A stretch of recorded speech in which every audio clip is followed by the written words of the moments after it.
Hello student, बहुत बहुत स्वागत है आपका अपने चैनल पाल स्टडी पॉइंट में। स्टूडेंट, आज हम बात करेंगे एक्सरसाइज 1.2 एंड क्वेश्चन नंबर 5 की।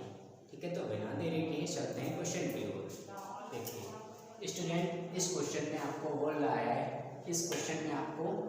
रहा है कि क्या किसी प्राकृतिक संख्या n के लिए संख्या 6 की पावर n अंक 0 पर समाप्त होती है या हो सकती है।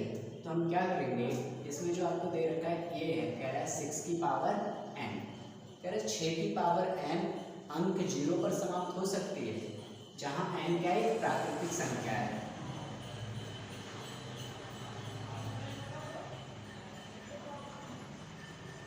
ठीक है, कह रहा है 6 की पावर n अंक 0 पर समाप्त हो सकती है, जहां n क्या है, प्राकृतिक संख्या है। तो इसका कहने का मतलब ये है कि 6 है वो 0 पर समाप्त हो सकती है, जैसे 60, 600 या किसी, यहाँ पर हम n इक्वल 1 2 3 रखें तो कोई ऐसा नंबर आएगा जिसके अंक क्या होगा, 0, इसका लास्ट अंक क्या होगा, 0।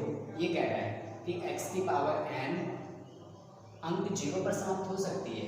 तो हम चेक करेंगे कि हो सकती है या नहीं। सपोज करो, पहले तो मैं ओरल निकालने की बात करता हूँ कि ओरल आप कैसे निकाल सकते हैं कि होगी या नहीं होगी, या हाँ या ना में उत्तर देना चाहें तो हमारा आंसर क्या आएगा। तो मैं देखिए एक बार 6 की पावर n है ना, तो n की जगह 1 इक्वल करता हूँ, तो क्या आ रहा है, अंक मेरा 6 आ रहा है। ठीक है, एक बार 6 की पावर 2 पुट करके देखता हूँ, तो 6 इंटू 6 यानी 36 आ रहा है। एक बार 6 की पावर 3 पुट करके देखता हूँ, तो यानी 6 इंटू 6 इंटू 6, इन सबके इंटू करेंगे तो आएगा 216।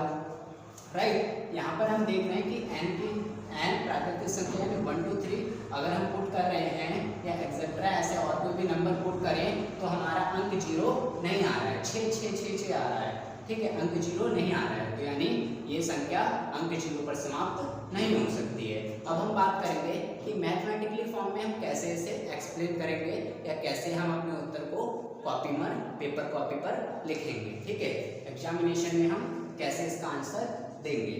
तो इसका आंसर देने के लिए हमें पता होना चाहिए कि यदि कोई संख्या अंक 0 पर समाप्त होती है तो वह 2 और 5 से विभाजित होती है। ठीक है, हम लिख सकते हैं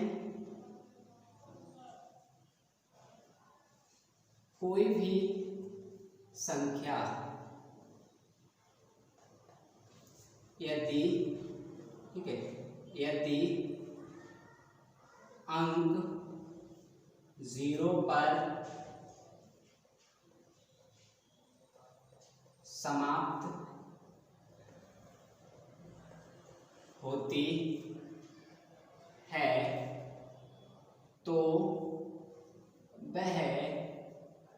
2 और 5 से विभाजित होगी।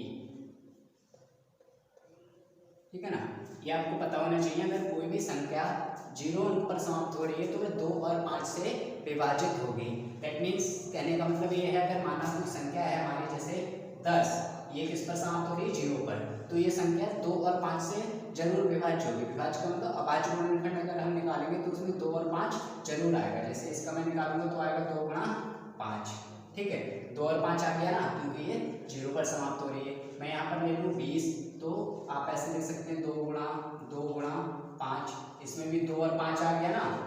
यानी कोई संख्या अगर 0 पर समाप्त होगी तो उसके जो अभाज्य गुणनखंड होंगे वो 2 और 5 अवश्य होंगे, या हम बोल सकते हैं वह संख्या 2 और 5 से अवश्य विभाज्य होगी। तो हम देख लेते हैं कि 6 जो है वो 2 और 5 से विभाजित है या नहीं। अगर 6 हमारी 2 और 5 से विभाज्य संख्या होगी तो हम बोल देंगे कि हाँ, ये अंक 0 पर समाप्त होगी। अदरवाइज हम बोल देंगे कि अंक 0 पर समाप्त नहीं होगी। तो 6 की पावर n लेते हैं। 6 की पावर n का अगर गुणनखंड निकालोगे, गुणनखंड का मतलब ऐसे मैंने जो पीछे आपको बताए थे, 2 3 6 3 एकम 3, ये मेरा रफली वर्ग है।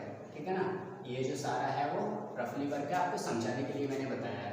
तो इसके गुणनखंड क्या आते हैं, 2 और 6, तो मैं इसको लिख सकता हूँ 2 ओके, क्योंकि इसके जो अभाज्य गुणनखंड है वो 2 और 3 है, यानी 6 2 और 3 से विभाजित है। लेकिन होनी किससे चाहिए थी? 2 और 5 से। हम लिख देंगे 6 की पावर n संख्या